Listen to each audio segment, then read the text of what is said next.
I want to talk to you about any influences on appetite and hunger, and there are a number of different influences, and but I want to really focus on the physiological, mainly those physical ones. And the reason I want to talk to you, I think there's a lot of probably misconceptions around our hunger, appetite and cravings, and there's a lot of things that people worry about in terms of their hunger. I know that a lot of my clients really worry about some days when they're more hungry than others. They don't understand what that's all about, and they don't understand why sometimes they have more cravings than others. So it can really be helpful sometimes when you have an understanding of physiological reasons behind that. Now, there are other reasons.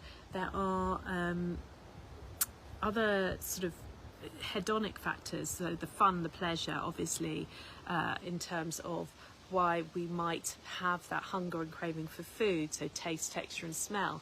There's environmental. At certain times in the season, you can feel like you feel like your body's demanding more carbohydrates, for example, and that's can be affected by serotonin levels, which I'll go into in a few minutes. Temperature, often in the winter we want to cozy up and have perhaps have more sort of carby types, warming, sort of comforting foods, and availability as well in our environment. Just what we have with us, within our needs, within our area, within our environment, can influence what we're craving for as well.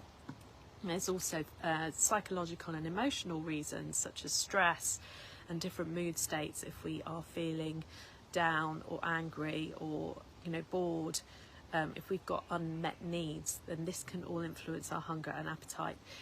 But the physiological side of things is what I really want to focus on today.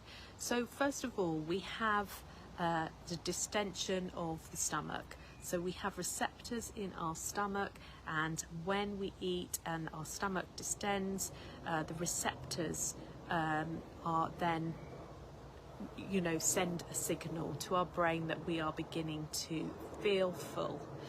There is a chemical called CCK, and when food passes into our duodenum, it creates a satiety, and satiety basically means being satisfied, not necessarily the same as fullness. It's that satisfaction feeling, because sometimes you can feel full but not satisfied, I think. And we have other gut peptides that also do this job. And then we've got certain hormones. So we've got leptin. You might have heard of leptin. Is that appetite hormone that helps to tell us when we are feeling full.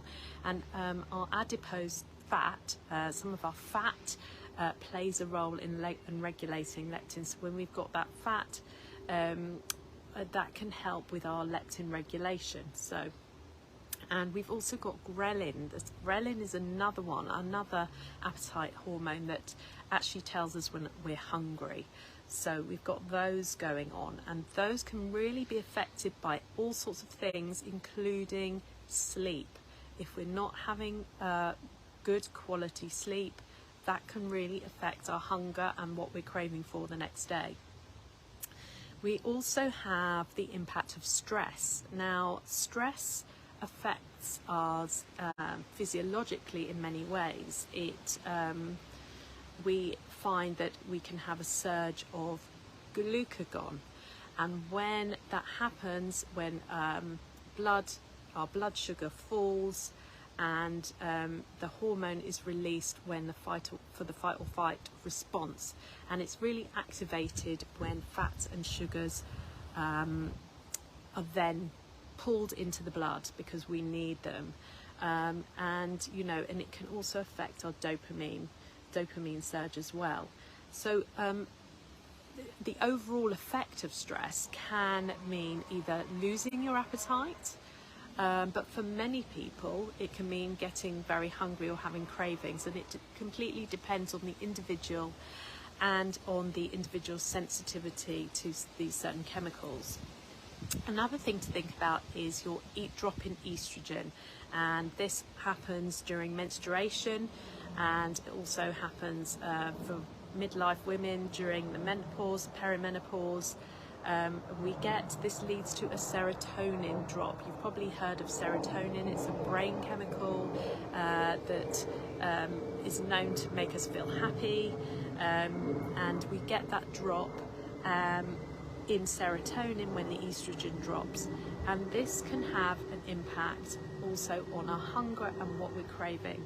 It can cause a drop in blood glucose levels or an unstable blood glucose levels, and it can increase cravings and appetite, and also impulsivity as well. So if you're someone that struggles with binge eating and you find that it's particularly difficult at certain times of the month, or if you just find that you have intense cravings at certain times of the month, try to work out where you are in your cycle. If you have a regular cycle, it's obviously easier, or work out what's going on. Is it in fact that you're going into perimenopause and perhaps your your estrogen levels are really fluctuating initially, which is what happens. They go high and low, extreme highs and lows. So that could be a real cause for that. And then you've got also, dieting itself also affects the brain, and it floods the brain with NYP, which increases your demand for carbohydrates as well.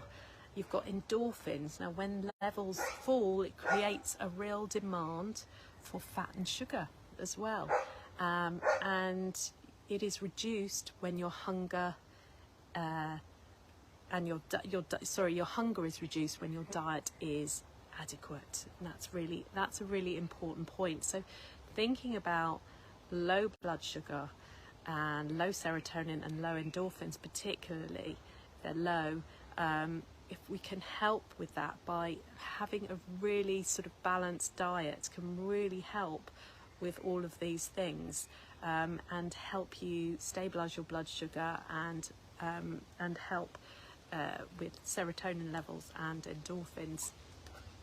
So these are a number of different things, and I think it's just worth noticing what might be going on rather than sending you into a panic mode. I know some of my clients I find really stresses them out, and it might send them into dieting or restriction, or it might have done in the past. Now that they're working on really helping to balance their diet, they feel so much better. They feel like they're in control of their hunger, their appetite and their cravings, but they're eating well, and they're not on diets and they're not restricting, and they feel much more balanced and in control. So I'd love to hear if you have any questions about that. Do share them, and hope to see you soon.